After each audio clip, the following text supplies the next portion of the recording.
సంవత్సరం మొన్ననే సంవత్సరం కిందట ఎన్నికైనటువంటి తెలుగుదేశం పార్టీ సంవత్సరంలో ఏం చేసింది అనేది ప్రశ్న ఈరోజు జరుగుతున్నటువంటి చర్చ కూడా. అయితే వీళ్ళు సంవత్సరం లోపల చేస్తాము అనేటువంటి మాటలు ఉంటాయి, అశాస్త్రీయమైనటువంటి. వాళ్ళు ఇటువంటి ఏమి చేయలేరు కూడా. కాబట్టి పోలవరం అనేది బ్రిటిష్ హయాంలో స్టార్ట్ అయినటువంటి ప్రాజెక్ట్. ఇంతవరకు కాలేదంటే అధికారంలో ఉండేటువంటి వాళ్ళకు చిత్తశుద్ధి లోపమే అనుకుంటాము. ఒకవేళ ఎవరు చెప్పినా కూడా అది బోగసే. ఎందుకంటే నిధులు కేటాయించకుండా, పనులు చేయకుండా మేము చేస్తామనేటువంటి ఊరికి ఆడంబసూరిగా మాటలు అనేది వేస్తూ ఈ సంవత్సర కాలంలో వాళ్ళు ఏవైతే హామీలు ఇచ్చినారో అవన్నీ కూడా చాలా వరకు చేయలేని పరిస్థితి. భవిష్యత్తులో చేస్తారని వేచి చూడాల్సినటువంటి పరిస్థితి. వచ్చినప్పటి నుంచి ఇప్పటి వరకు ఆయన చెప్పిన సూపర్ 6 హామీలు ఒకటంటే ఒకటి రాలేదు. అలాగే గతంలో లాగా అమ్మఒడి లేదు, కనీసము 45 సంవత్సరాలు నిండిన వాళ్ళకి 18,000 వేస్తారు, అది లేదు. విద్యా దీవెన లేదు, వసతి దీవెన లేదు, అసలు ఇళ్ళ స్థలాలు లేదు. 1 ఇయర్ అవుతుంది. కనీసము మాకు గ్యాస్ తీసుకుంటే గ్యాస్ డబ్బులు కూడా పడలేదు.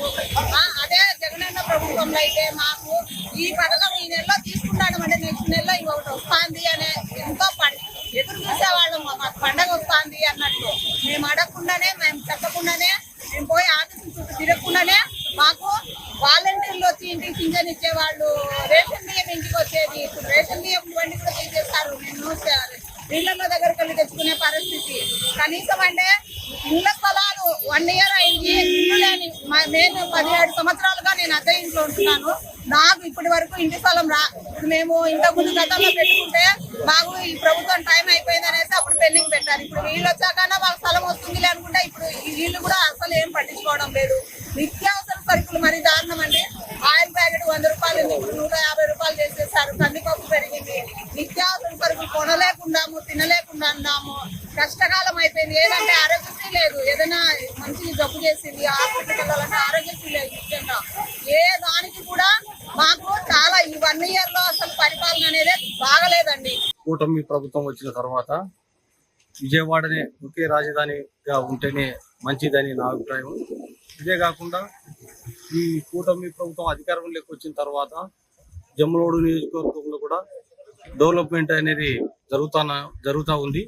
అయితే పల్లెలలో, పట్టణంలో ఎక్కువ మౌలిక వసతుల మీదనే దృష్టి పెట్టి స్థానిక శాసనసభ్యులు మంచిగా పరిపాలన చేస్తున్నాడు, అభివృద్ధి కూడా చేస్తున్నాడు. అదే కాకుండా వీధి లైట్లు అయితేనేమి, తాగునీరు అయితేనేమి, ఇలా అనేకమైన ముఖ్యమైన విషయాలు ప్రజలకు అందుబాటులో ఉండి ప్రజలకు కావలసిన పనులు చేస్తూ ఉన్నాడు. మంచిగానే ఆయన ఆదినారాయణ రెడ్డి గారికి జమ్మలమడుగు నియోజకవర్గ ప్రజలు కూడా ధన్యవాదాలు తెలుపుకుంటున్నారు.